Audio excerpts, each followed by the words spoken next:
Hello বন্ধুরা, বাংলাদেশের প্রতিটি উপজেলা, প্রতিটি গ্রামে এমন কিছু জায়গা থাকে যেখানে শুধু কেনা বেচা হয় না, মানুষের জীবনচক্র ঘুরে চলে প্রতিদিন।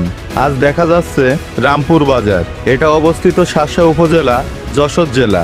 গ্রামীণ অর্থনীতির একটি গুরুত্বপূর্ণ অংশ এই ধরনের বাজারগুলো। ভোর থেকে শুরু হয় এখানকার ব্যস্ততা।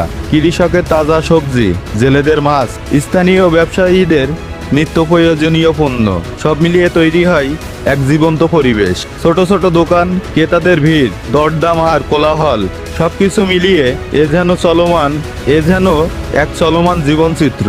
এই বাজার শুধু পণ্য লেনদেনের জায়গা নয়, এটি একটি সামাজিক মিলন কেন্দ্র। এখানে মানুষ একে অপরের খোঁজ খবর নেন, গ্রামের খবর জানে, দিনের শুরুটা করে পরিচিত মুখগুলোর সাথে কথা বলে। অনেক পরিবারের জীবিকা নির্ভর করে এই বাজারের ওপর।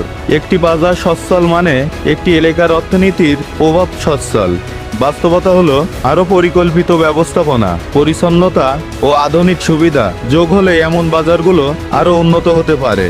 তবে সীমাবদ্ধতার মধ্যেই রামপুর বাজার তার নিজস্ব ছন্দে এগিয়ে চলছে। এখানে আছে পরিশ্রম, আছে সংগ্রাম, আছে ছোট ছোট স্বপ্ন পূরণের চেষ্টা। গ্রাম বাংলার বাস্তব চিত্র বুঝতে হলে এমন বাজারগুলো গুরুত্বপূর্ণ অস্বীকার করার উপায় নেই। দেশের অর্থনীতির মূল শক্তি লুকিয়ে আছে এই ছোট ছোট কেন্দ্রগুলোর ভিতরেই।